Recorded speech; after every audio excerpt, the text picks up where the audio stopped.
Hi, I'm Pippa and welcome to Glitched. We have some amazing content coming up for you in the next couple of episodes. Kicking off this episode, however, we review Spyro, the Reignited Trilogy. We attended the midnight launch of Pokemon Let's Go Pikachu, Let's Go Eevee, and we see what happens when 4 super fans get together for a fantastic LEGO build. Coming up first though, everyone's favorite dragon in Spyro, the Reignited Trilogy. Everyone's favorite purple dragon is back, and this time without the toys, portals, and additional purchases required. Instead, the Spyro Reignited Trilogy brings the original classic Spyro games to PS4 and Xbox One for the first time. It's been 20 years since Spyro ventured into the gaming industry, and the series has never been in a better place. The Spyro Reignited Trilogy is an exceptional platformer, and it successfully captures the magic of the original games while delivering a breathtaking visual experience for modern hardware. Rebuilt from the ground up, the Spyro Reignited Trilogy is set across 3 games. You have the original Spyro the Dragon, which is as straightforward as its predecessor, Spyro 2 Ripto's Rage, and Spyro 3 Year of the Dragon. Each game is very much the same in terms of its gameplay. You have a world hub where Spyro can go about collecting gems, burning sheep, and meeting the characters across the Spyro universe. You then have the stages scattered across each hub that teleport you to another world, where you need to complete a set objective, collect gems, find secrets, and leave alive. Every game in the trilogy has a set goal. Spyro the Dragon sees Spyro save the Elder Dragons, which have been turned into crystal by Nasty Nork. Ripto's Rage is all about finding and collecting magic orbs that activate new world portals in an attempt to stop Ripto from taking over the kingdoms. And Year of the Dragon sees Spyro find and save dragon eggs to stop an evil sorcerer from reigning supreme. The series is famed for its great level design, platforming, and sheer addictive nature. And all those mechanics are reimagined in the Spyro Reignited Trilogy. From the moment we set foot in the Artisan's world, the beauty of the game filled our hearts with pure nostalgia. Although the game has undergone a complete remaster, so much of its classic nature is found in everything you see and do. The games are a one-to-one copy with a lot more fluff across sound, assets, particle effects, and visuals in general in the Reignited Trilogy, but the core is the same. And if you watch gameplay videos of the older games while playing the Spyro Reignited Trilogy, you will be amazed to see the resemblance. The attention to detail is outstanding. Every world you visit across the 100 or so levels has a unique look and feel to it, from the enemies you face, the music that has you humming the tunes, and the landscape you cannot help but stand and stare at. For example, the first game has 80 dragons to save, and every single one of them is unique in their design. A painter with paint spots all over his body, an old elder dragon with a walking stick, and even a giant Darksiders 2 inspired wyvern that turned out to be the friendliest of them all. Visuals and details aside, the Spyro Reignited Trilogy's gameplay is fantastic and brought back so many memories of gliding through the air to miss a ledge by an inch.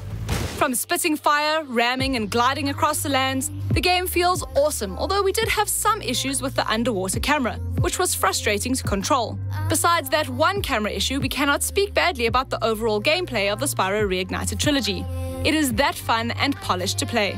After a few hours, we were a pro at controlling Spyro, and it was a joy entering every level and taking on the various challenges that awaited. Later games also include cool mechanics from the original, such as Supercharge Ram that sees you racing across ramps to jump across the level to reach a platform in the distance.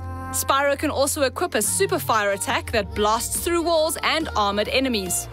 All these power-ups are useful, but never a long-term thing. Rather, they stay for a few seconds and are mainly found in levels where you need them. Besides those abilities, Spyro 2 Ripto's Rage is the only game where you can see Spyro grow with new mechanics. Nothing major, but you can pay money bags to learn how to swim, climb ladders, and more. They're not game-changing abilities, but they do help. Many of you will remember Moneybags for simply being that guy that demands hundreds of thousands of gems from you. Yes, he's back, and wants your money. Spyro 3 Year of the Dragon then features the friends Spyro makes, such as Sheila the Kangaroo, Sergeant James Bird, Agent 9, and more. Once you unlock them, of course by paying Moneybags, they are playable in specific levels throughout the game. They all feature their own unique skill set and movement system, which is a great break from controlling Spyro all the time. They're just as lovable as they were 20 years ago and are a great addition to the pacing of the trilogy, especially if you play them in order from start to finish. It was a strange yet rewarding experience playing through all 3 Spyro games. You have the first game, which is pretty basic in terms of story and gameplay, and then the second, which features new things to buy and see, And the third game, which is the most detailed out of all of them with new playable characters. The trilogy lets you witness all 3 games and how they evolved over the years. As you play through each game, you can earn each trophy or achievement for every level or world hub you visit, so by the time you finish the game, you have the Platinum Trophy. We thought it was a great way to force players to complete specific side objectives, which are the trophy objectives, apart from any in-game objectives as well. Speaking of which, the games also have skill points to earn, which unlock artwork from the gallery. These skill points are also earned by doing specific things each level, which deviates from the main objectives and trophy objectives. All this gives you a great range of cool side missions to complete. The Spyro Reignited Trilogy is a great package as a whole. It has over 100 levels and each game will keep you busy for 7 to 8 hours. You can then go back and collect the gems in each level as they all have a set number to find. It plays into the completionist fan's dream, and we spent a good amount of time cleaning up every stage. The game makes this easy to track thanks to the guidebook that shows you how much you're missing in each level. Everything in the Spyro Reignited Trilogy just works. Toys for Bob took the original games and made them from scratch without changing anything but the visuals. And you would never believe that the core of the experience is over 20 years old. It's truly a remarkable achievement and one you should experience without any hesitation. For fans, it will warm your heart to hear and see the game in action. You will grin from ear to ear and maybe even shed a tear. For newcomers, this is one of the best platforming adventures you could ever spend your money on. We give the Spyro Reignited Trilogy 10 out of 10.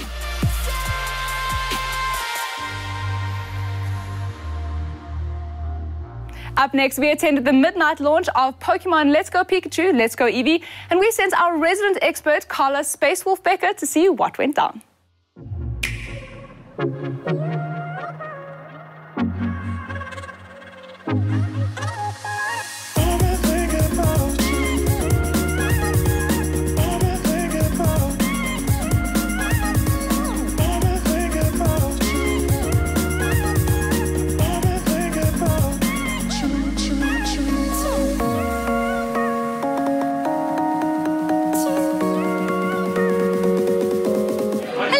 It's Carla Spacewolf here, and I'm at the midnight launch for Let's Go Pikachu and Let's Go Eevee. Let's go check it out!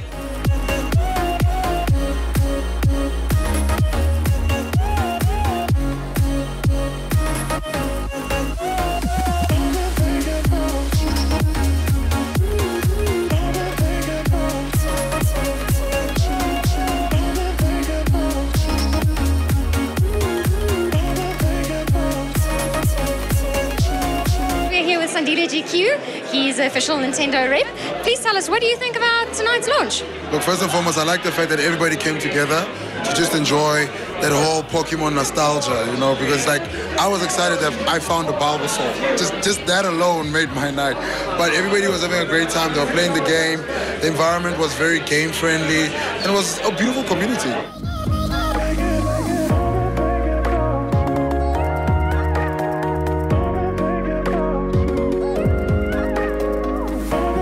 What did you think about the event? Nintendo always go all out. The food was good. The Pokemon Go South African community was here, and that was the best part. I mean, they were so hardcore. You don't get brands that have that sort of, relationship and that sort of like fan base where they're just so hardcore that, and they just love it. You know, they love it.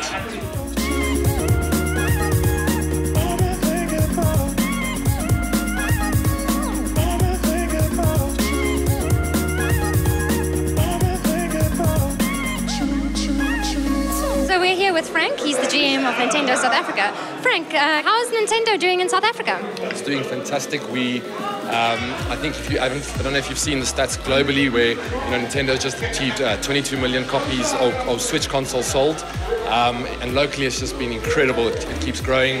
We're growing as a team, and that's why you'll see a lot more of things like this and a lot more events. And we're super positive and super excited about it. Are you a Pokemon fan? I am. I think the first Pokemon game I played was Pokemon Red on the Game Boy. Good choice, good choice. So when I actually started up the game now and it's got that starting music, I got all this like nostalgic feeling and Professor Oak. So I do love Pokemon. I do play Pokemon Go, not enough, but I am a fan, yeah.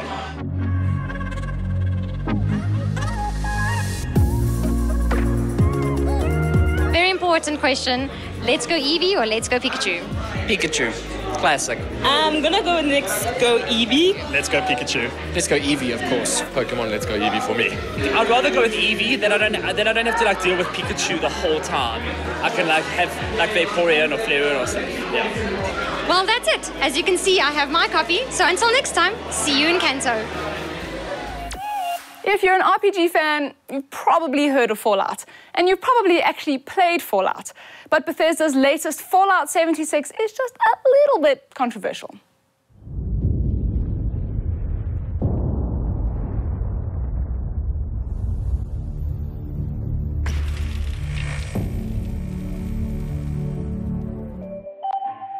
When Fallout 76 is good, it is really good. But when it's bad, it is a disaster. Unfortunately, the game suffers from some serious issues, both in performance and game mechanics, that make it feel like an empty shell of a once great series.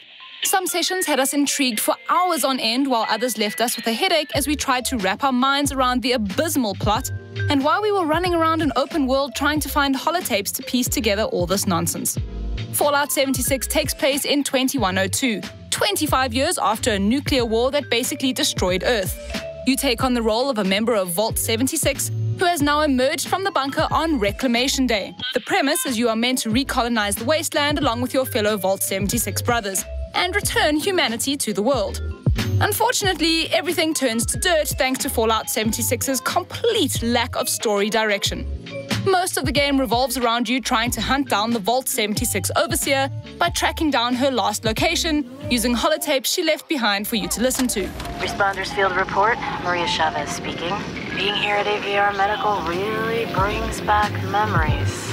Fallout 76's lack of NPCs is the first strike in taking away a great RPG experience. Instead of the game featuring characters to meet and partner with, the quests and entire story are given out through holotapes and random radio signals broadcast throughout the wasteland.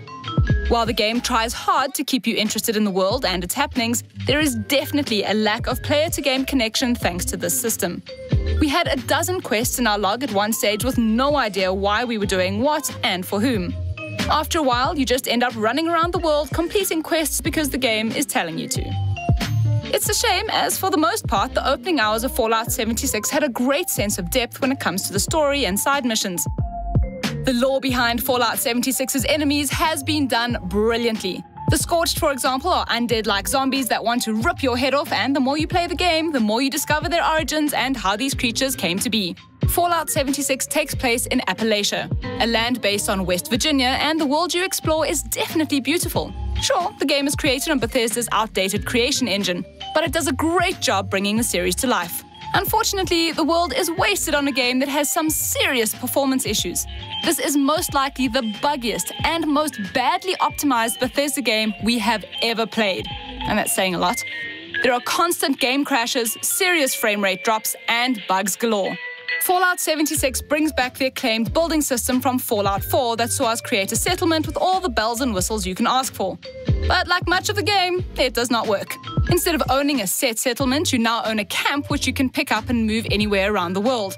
You can build things like a stove and weapon crafting bench, and even kit out your camp with generators, water purifiers, and a lot more.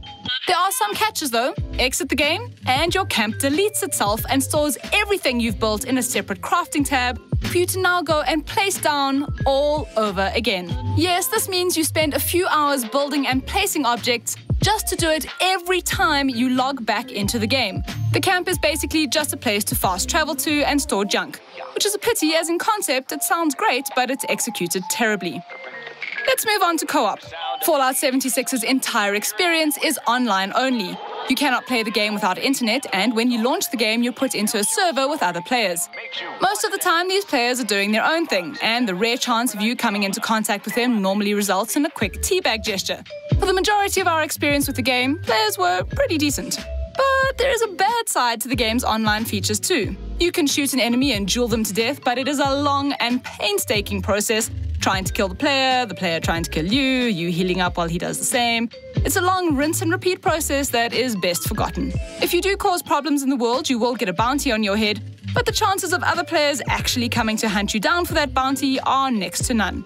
Fallout 76 also has a new level system in place. As you gain XP, you level up and unlock perk cards, which you then equip into your special slots. 2 of the same perk cards can be combined together to create a higher level perk, or you can equip multiple perk types into one category. Honestly, other than lockpicking and terminal hacking perks, we never felt like anything unlocked and equipped throughout our time with the game benefited our characters at all. When you wash away all the unnecessary gunk, Fallout 76 is a hardcore Fallout experience with a great world to explore.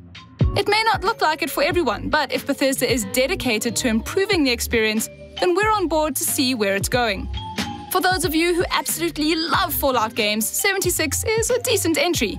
Just know that you will be battling through some nasty bugs and overlooking some core mechanics that seem like a waste of time. But underneath it all, there is a Fallout game here to enjoy.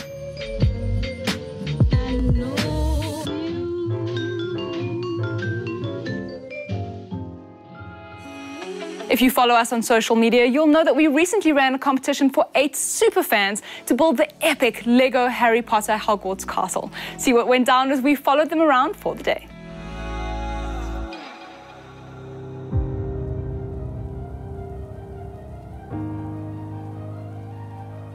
What do 8 random people from around the country have in common? Why, they were our superfan winners of the glitched LEGO Hogwarts competition, of course, in partnership with Emperor's Palace and the LEGO Certified Store South Africa. We gave 8 people, 2 from every Hogwarts house, the chance to see the new movie Fantastic Beasts: The Crimes of Grindelwald, stay overnight at Emperor's Palace, and then build the amazing LEGO Hogwarts Castle at the LEGO Certified Store in Sandton. So what did our winners think of the movie? It was amazing. I thoroughly enjoyed it. It was darker than I expected, and it really felt like a step up from the previous movies. The movie was awesome, like definitely better than the first one, and can't wait to see where it goes next.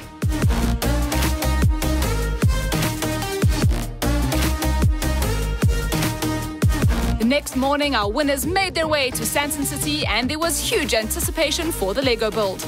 We're all really excited to do the build today. Have been wanting to do Hogwarts Castle for a long time. So yeah, get to do it today. Having lots of fun, and we're excited, yes? Yes. Yes, we're going to have a great time building all of our LEGO. The build. Can't wait for the build.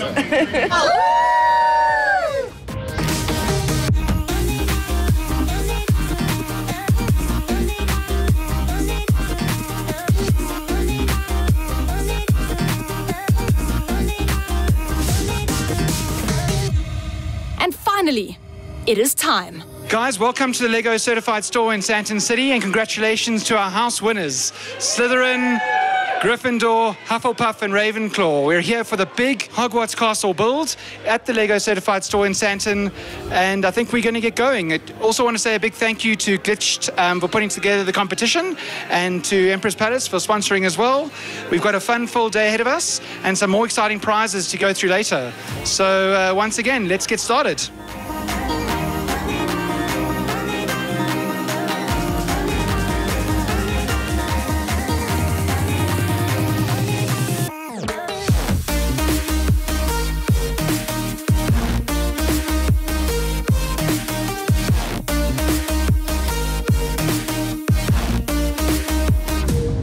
We're here with Team Hufflepuff. Now, we'd really like to talk to Team Hufflepuff, but it seems they're kind of focused. How's the build going?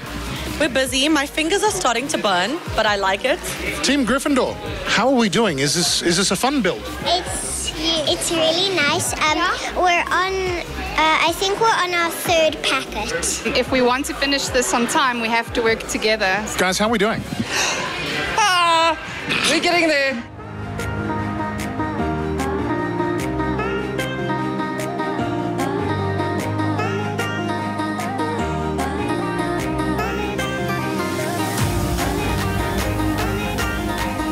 Team Ravenclaw, what part that you've been working on can you identify directly from one of the Harry Potter books?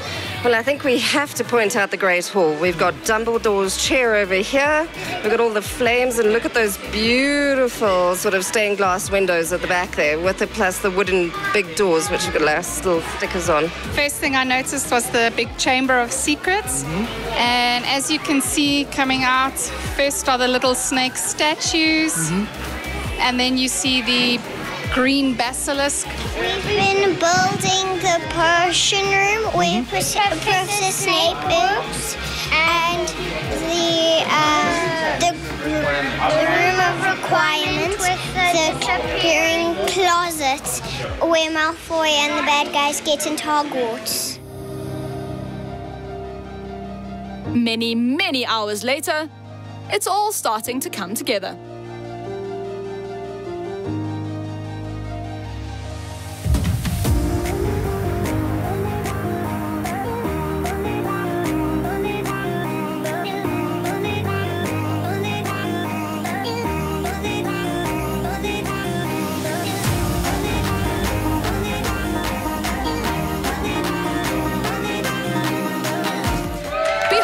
The LEGO Harry Potter Hogwarts Castle.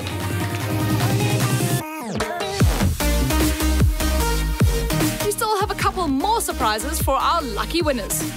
Each of the bags out front has been labeled with the character in one of these boxes. So once you've revealed your character, you can then step forward and claim your bag. 3, 2, 1, open your boxes. Hufflepuff wins!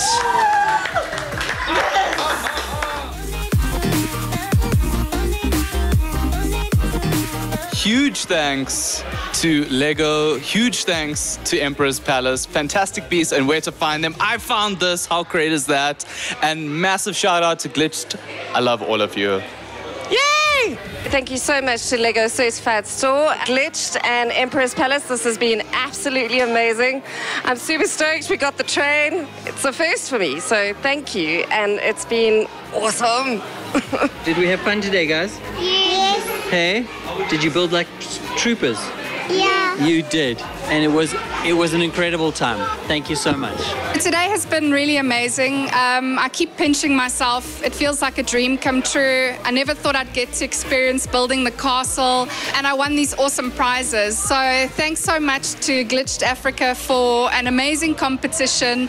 Thanks so much to the LEGO Certified Store for these amazing prizes and the experience of building the castle.